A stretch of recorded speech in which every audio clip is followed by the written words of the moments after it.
van a registrar, estoy grabando. Esta reunión está siendo grabada. Ya. Bien, estamos a 30, 8:30. Vamos a empezar. Hay 54 estudiantes que se han... Bueno, en el anterior tema, hemos discutido algunos hechos de experimentos que nos interesaban, experimentos de tipo aleatorio, en el cual los resultados, si bien podíamos detallarlos algunos los resultados que podrían suceder, tener, pero no un resultado específico de ese experimento.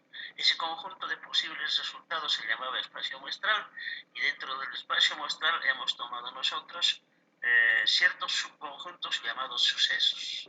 Ya habíamos definido cómo expresar esos sucesos mediante operaciones de conjuntos. Y habíamos también determinado algunos sucesos, tipos de sucesos mutuamente excluyentes, sucesos contrarios, suceso mutuamente excluyente, el suceso seguro, etcétera, etcétera, ¿no? Todo eso habíamos hecho. Esa partecita era para aprender un poco los conceptos que manejamos en probabilidades. Vamos a nosotros ahora a entrar al tema de probabilidades propiamente dicha, para poder reflejar algunas cosas que vamos a ir necesitando conocerlas, ¿ya? Entonces, vamos a presentarles el tema de probabilidad. El tema de probabilidad. Probabilidad se va a llamar el tema en cuestión. La parte introductoria, la interpretación clásica de probabilidad, interpretación frecuencial de probabilidad, probabilidad subjetiva, interpretación axiomática de probabilidad, algunos teoremas que si bien no vamos a demostrarlos, los vamos a mencionar, nociones de cálculo coordinatorio, aplicación de coordinaciones en el cálculo de probabilidades, y final, eso vamos a presentarles, ¿ya? Ese es solo. Vamos a ir entonces poco a poco y muy despacio. Vamos a ver. Vamos con el primer tema. Decimos una cosa. La estructuración de la estadística como es ahora ha seguido un proceso, y como disciplina recién se ha estructurado en el siglo XIX, ¿no? En el siglo XIX. La configuración que tenemos ahora de la estadística es consecuencia de un proceso. Etapas de ese proceso, momentos de ese proceso, vamos a tratar de presentárselos de manera absolutamente resumida. Entonces hay estos momentos en el proceso de la configuración de la estadística, ¿verdad? Que los vamos a mencionar de manera rápida, y muchas de esas cosas, inclusive con detalles ustedes conocen. Aquí no vamos a tomar esos detalles, pero conocen, por ejemplo. En las civilizaciones antiguas se realizaban levantamiento de datos, obtenían datos. ¿En qué civilizaciones podemos mencionar sobresalientemente? Porque en realidad en todas las civilizaciones, en todos los sectores de esas civilizaciones antiguas, siempre era necesario el levantamiento de datos, ¿no? Por ejemplo, en Egipto, como ustedes saben, y como en la naturaleza siempre ocurre, ¿no? Había pues inundaciones del río Nilo, como ahora hay, ¿no? En todas partes del mundo. Y como tenía que el Estado, llamémoslo así, los administradores tenían que repartir, resarcir, darles bienes en compensación de las consecuencias de esas inundaciones, entonces tenían que levantar datos. En qué sectores se ha inundado, se ha dañado, la inundación se ha dañado, cuánto necesitamos, qué cosas vamos a darles, lo que siempre ocurre, ¿no? Entonces esa es una etapa en la cual podemos mostrar que había un levantamiento de datos, un relevamiento de datos. Ocurre también en el Imperio Romano. Ustedes saben que el Imperio Romano fue un imperio eminentemente esclavista, ¿no? Por excelencia. Entonces ellos tenían que saber cuántas regiones, cuántas tribus tenían sujuzgados, esclavizados, y cuánto tenían que realmente cobrar los impuestos, porque este Estado, el Imperio Romano, tenía grandes necesidades, ejércitos totalmente con cantidades enormes y bien pertrechados de la época, no con bombas nucleares, no había, ¿no? Entonces necesitaban esa información, ¿no? Y cuánto deberían cobrar impuestos a esos puestos, a esos pueblos esclavizados. Entonces es una necesidad de datos que tenía el Imperio Romano. También tenía datos, necesidad de datos de los incas. Ustedes saben que la clase gobernante, los incas, repartían bienes. La cosecha se repartía entre el pueblo y la jerarquía de los incas, ¿no es cierto? Tenían que saber cuánto cosechar, tenían que saber cuánto es la población al que hay que repartir, cuánto hay que sembrar, todas esas cosas seguramente, ¿no? Y entonces utilizaban quipus. Los quipus, como ustedes saben, cordeles de distintos colores que ellos fabricaban. Entonces, por el tipo de color, por el tipo de amarre seguramente, llevaban cuentas, ¿no? Llevaban cuentas y quipus. No sabían escribir, pues los españoles nos han traído pues todo lo demás. También habían censos, saber cuánto, ¿no? La Biblia nos dice claro que María y José tuvieron que acudir a un censo para el lugar donde nacieron, ¿no? Donde nacieron. Y allí fue que nació Cristo, en un establo, junto a vacas, etcétera, ¿no es cierto? Eso nos cuenta la Biblia. Entonces, aquí lo que estamos queriendo decir es que entonces se necesitaba saber quiénes habían nacido dónde, ¿no? Entonces eso es la necesidad. Pero, aquí está el pero paralelamente, pero de manera independiente y totalmente independiente, se desarrollaba el cálculo de las probabilidades, ¿no? ¿Y para qué se desarrollaba ese cálculo de probabilidades? ¿Qué necesidad había? Había la necesidad de saber de los que se dedicaban a jugar, de la clase pudiente, ¿verdad? Necesidad de saber cuán posible es ganar a la ruleta, cuán posible es ganar en el juego de naipes, ¿no? Entonces aquí está, aquí abordamos más. Entonces, los iniciadores del cálculo de probabilidades fueron Fermat y Pascal, ¿no? Tratando de resolver problemas de juegos de azar, como digo, ruleta, naipes, etcétera, etcétera. ¿Cuánta posibilidad había de ganar? ¿No? Entonces jugaban pues a las cartas, jugaban, ¿no? A partir de este señores Fermat y Pascal, le siguen otros interesados en saber qué posibilidad hay, ¿no? Y le sigue Santiago Bernoulli en 1654-1705. Contribuye este señor porque se interesó mucho en el desarrollo de las probabilidades, con un teorema que nosotros todavía vamos a utilizar. Se llama teorema de Bernoulli. En un modelo matemático vamos a utilizar el teorema de Bernoulli. Y posterior a Bernoulli le sigue Laplace con un tratado que dice ensayo filosófico sobre las probabilidades. Entonces Laplace dice cómo debe entenderse, ¿no es cierto? ¿Qué es? ¿Para qué serviría? O sea, ensayo filosófico, ¿no? Y le sigue, y todavía posterior, muy posterior, no muy posterior, casi enseguida, en 1818, el mismo Laplace publica Teoría Analítica de la Probabilidad. Ese tratado corrobora a Bernoulli, y Bernoulli se complementa la obra de Bernoulli con este tratado, ¿no? Ahora bien,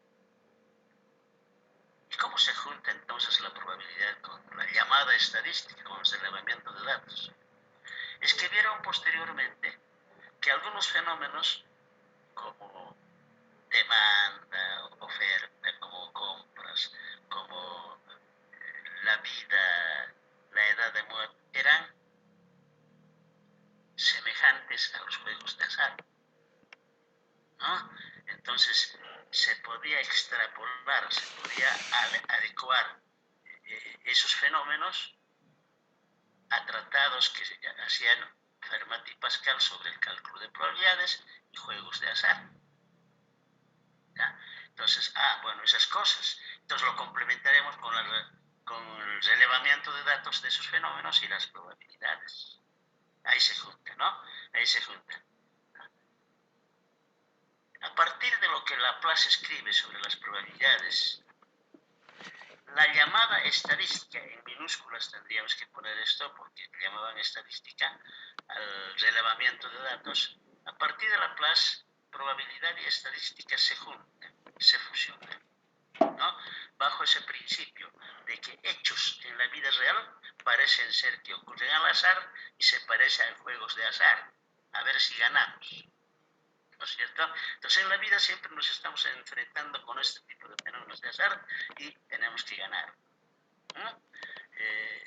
Y con la unión de la probabilidad al relevamiento de datos se da un extraordinario salto al desarrollo de la llamada hoy estadística, que tendríamos que escribirlo con mayúsculas para diferenciar de la anterior, ¿no?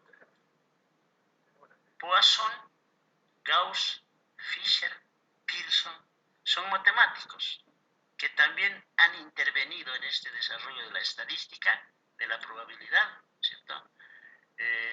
Y conocemos hasta ahora estos teoremas que dan Poisson, por ejemplo, la curva de Gauss, por ejemplo, ¿no? Poisson vamos a estudiarlo también. Poisson ha hecho un modelo sobre fenómenos que vamos a analizarlo con calma. Gauss, ustedes saben, dice, la curva, como deberían comportarse los hechos, tiene formita de campana, dice, ¿no? Eso es lo ideal, la campana de Gauss. Fisher nos va a dar también otro modelo, Pearson también. Bueno, han contribuido, pero se ha establecido, se ha configurado, por decirle de alguna forma, la estadística, ¿no? Con el desarrollo de la informática, las computadoras, la matemática como el álgebra lineal, por ejemplo, han dado lugar a la estructura actual de la estadística, ¿no? O sea que este desarrollo nos muestra que la probabilidad y el relevamiento de datos se complementan, dan lugar a predicciones, ¿no es cierto? Por la estadística nosotros podemos predecir si dos modelos matemáticos, si dos modelos cualquiera es válido, ¿no? ¿Cuál es válido? Podemos nosotros establecer, estimar cuánto ha de ser de aquí a un tiempo la demanda, qué efectos causa el cambio de los precios en la demanda. En fin, podemos saber muchas cosas con la estadística, podemos estimarlos con la estadística, siempre fundado en la computadora, la matemática, ¿no? Que la matemática es una ciencia, pero no la estadística, no es ciencia, es metodología científica, ¿no es cierto? Entonces podemos usar ahora esos métodos para poder tomar decisiones, ¿no? tomar decisiones, cosa que en el país no lo hacemos. Todos tomamos decisiones por tanteo, ¿no? Sí, debe ser así, ya ponle así, ¿no? ¿Y cuánto es lo que ocurrió en el carnaval? Sí, más o menos es así. Hemos vendido tantos metros lineales, ¿no es cierto? Entonces, la estadística es esa. Bueno, yo quería darles esta partecita para que nos tengamos la idea de cómo ha sido el proceso por el cual nosotros hoy tenemos la estadística como metodología científica. Bien, si tienen alguna preguntita pueden hacerla, si no, pues continuamos. Bien, entonces vamos a continuar. ¿Ya? Bien, hay diferentes interpretaciones que se dan de la probabilidad.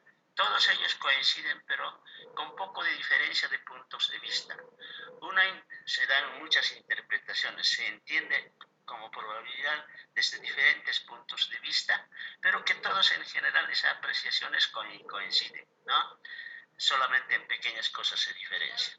Una de las interpretaciones que se da es la de Laplace, que se llama interpretación clásica. Laplace intenta explicar los hechos, los sucesos, en forma teórica, ¿no?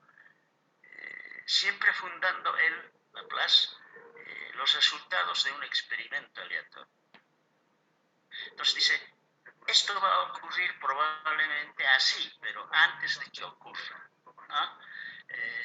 Por eso esta interpretación de Laplace se llama probabilidad a priori, antes de que se realice el experimento, ¿no? Antes de que se realice el hecho. Y dice así, ¿sabes cómo podemos calcular la probabilidad? Dice, así. Este que sea el suceso A, ¿no? Este que sea el suceso A. Este sea el suceso A, cualquiera que sea. Entonces esto vamos a leer probabilidad del suceso A. Lo podemos calcular como la relación matemática entre el número de veces que en el espacio muestral va a ocurrir el suceso A sobre el total de hechos que ocurren o teóricamente ocurren, ¿no? No te olvides del experimento de lanzar 2 veces una moneda. Son 4 posibilidades, ¿no? Cara, sello, sello, cara, sello, sello, ¿no? Y la probabilidad de que salgan 2 caras, una sola, ese es n sub a, una sobre el total n, 4 veces. Si lo multiplicas por 100, eso es porcentaje, pero es porcentaje probable. Y cuando hablamos de eso, hablamos de porcentaje probable, vamos a tratar de aclarar las cosas. Ustedes son, pongamos 80 estudiantes, ¿ya? 80 estudiantes, están con sus maquinitas, tienen que estar. 80 estudiantes. Supongamos que de esos 80, 50 son mujeres, ¿ya? Yo elijo al azar una persona, al azar, y quiero saber al azar la persona elegida, a ver cuán probable es que haya sido mujer. Entonces, según esta formulita de Laplace, nosotros 50 mujeres, agarren ustedes, dividido entre 80 personas que están en el aula, ¿verdad? ¿Cuánto da eso? A ver, dígame. 0,625. Correcto, 0,600. Si multiplicamos por 2 o por 100, eso es 62.5. Pongamos 63%, ¿no? Bueno, ¿cómo debe interpretarse o entenderse este resultado? Este resultado debe entenderse así.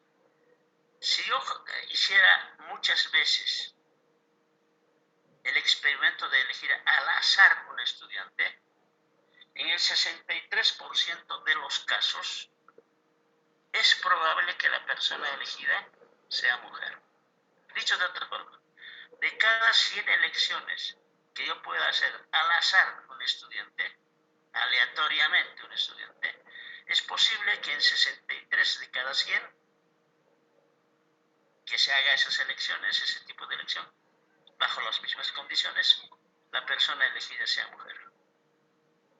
O sea, fíjate esa interpretación. Eso es importante.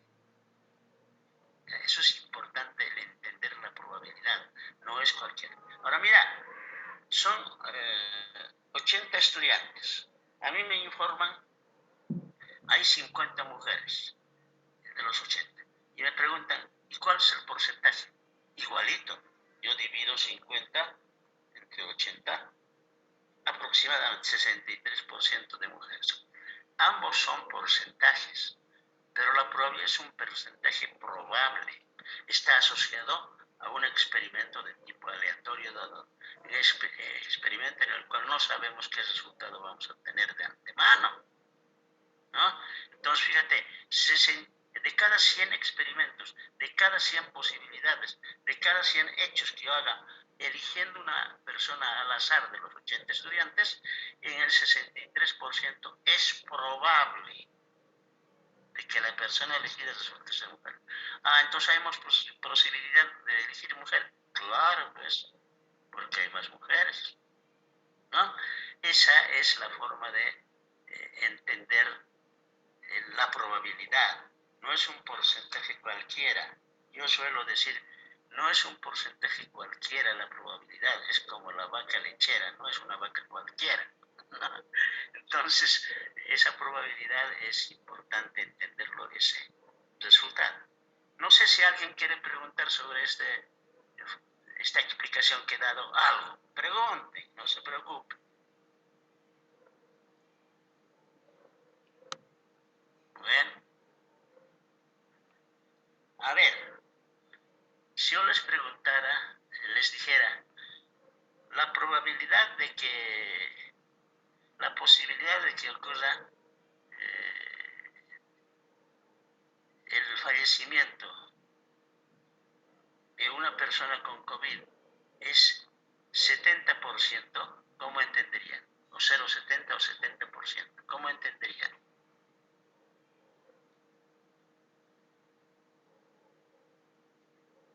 No están entendiendo, pues. Yo digo, la posibilidad o probabilidad de que una persona con COVID fallezca es 70%. ¿Qué entenderían? ¿Cómo interpretarían ese resultado? ¿Qué dirían a una persona que no conozca probabilidades? ¿Nadie me dice? A ver, dime. Ya. ¿Cómo entiendes? Hay un 70% de probabilidad que una persona muera por COVID, una de 100. No. Que de cada 100 personas que se han contagiado con COVID y están enfermos, es posible de que 70 de esas mueran, de cada 100, de que 70 mueran. ¿Bajo qué situación? No todos, pues bajo una condición específica. Por ejemplo, los que están en terapia intensiva. De cada 100 es posible que 70 fallezcan. No todos, obviamente, bajo las mismas condiciones, quiere decir la probabilidad. ¿Ya? Esa es la forma de interpretar. 70% de posibilidad de que fallezcan los que están en terapia intensiva. Entonces de cada 100 personas que están en terapia intensiva, es posible que 70 fallezcan y 30 se salvan. Esa es la probabilidad. ¿Ya? Esa es la probabilidad. Eso tienen que saber entenderlo bien, porque más adelante, en pruebas de hipótesis y demás cosas, vamos a tener que utilizar ese concepto permanentemente. ¿Ya? Exacto. Cuidado. Apúntense bien. Y deben tener la fotocopia de mi libro seguramente. Entonces ahí está bien explicado. Ahí está bien explicado. No sé, averigua, me parece que está en internet también mi texto. Yo no lo he publicado sino en la universidad, entonces han debido colgar. De repente se puede bajar también, ¿no? Bien, tiene ciertas propiedades esta interpretación, las mismas que más ¿no? Para cualquier suceso, la probabilidad de que ocurra el suceso A siempre es menor o igual a 1, nunca mayor a 1. La probabilidad de que 0 se da tan calculada, de elegir una mujer, 0.625. Claro que nosotros lo podemos expresar en porcentajes, pero esa es la probabilidad, siempre es menor que. Multiplicada por 100 nos va a dar pues un porcentaje teórico, obviamente, ¿no? Segunda cosa, la probabilidad del suceso seguro es 1. Lógico, pues. Si me dicen, a ver, lanza un dado y calcular la probabilidad de que salga 1, 2, 3, 4 o 5 o 6, es seguro, ¿no es cierto? Entonces esa probabilidad es 100%, es 1. Hay una cosita. Si dos sucesos A y B son mutuamente excluyentes, entonces la probabilidad de que ocurra A o B es a la suma de sus respectivas probabilidades. Aquí ahora voy a decir una cosita. ¿Dónde está Capia Julio César? ¿Está aquí? Sí, licenciado, aquí estoy. Ya. ¿Qué son sucesos mutuamente excluyentes? Dame un ejemplo de sucesos mutuamente excluyentes. Nos dice que es una probabilidad que ocurra ambos sucesos en diferentes ejemplos. No estoy hablando de probabilidad ahorita. Estoy hablando de qué son los sucesos mutuamente excluyentes.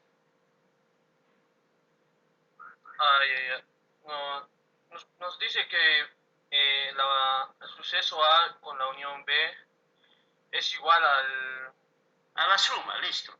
Pero exacto. ¿qué son mutuamente excluyentes? Aquí estoy diciendo yo, si dos sucesos A y B son mutuamente excluyentes, estoy diciendo. ¿Y qué son los sucesos mutuamente excluyentes? Dice, ¿puedo responder? Ya, dame. Dicen que son dos sucesos que son imposibles que ambos ocurran simultáneamente. Claro. Por ejemplo,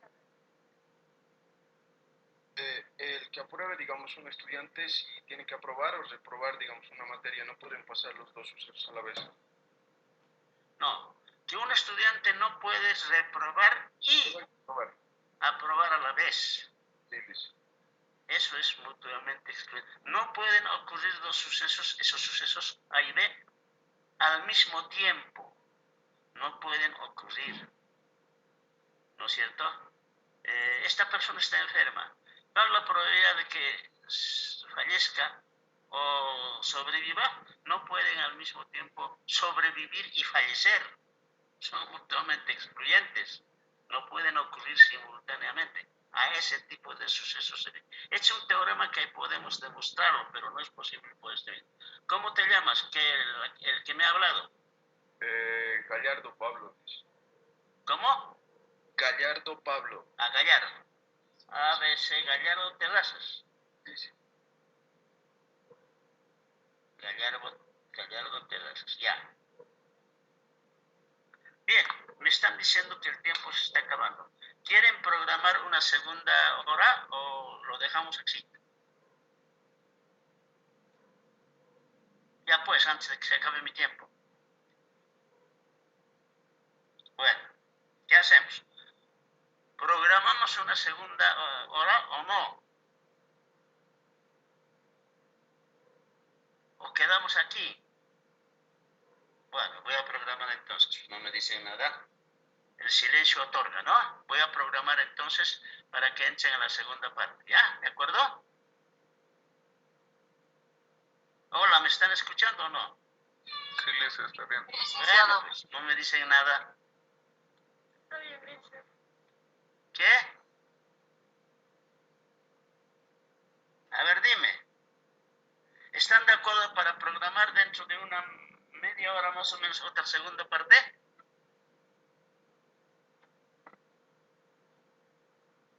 Bueno, entonces, que se acabe mi tiempo se va a apagar por sí y voy a programar una segunda parte. ¿Ya? ¿De acuerdo? Ya que no me dicen nada. Quedaron ahí. ¿Cómo? Habla pues fuerte. Quedaremos Ya, pues, Licenciado. Sí, licenciado. ¿Qué sí? ¿Cuál sí? Quedaremos ahí, lice. Ya, apúntense bien dónde estoy quedando. Vamos a desarrollar poco a poco, ¿ya? Pero apunten bien dónde estamos quedando. En la interpretación clásica de la probabilidad estamos quedando en ese tema, ¿ya? Voy a salir. Es que el tiempo es corto, porque si sigo, de por sí se va a apagar el equipo, ¿ya?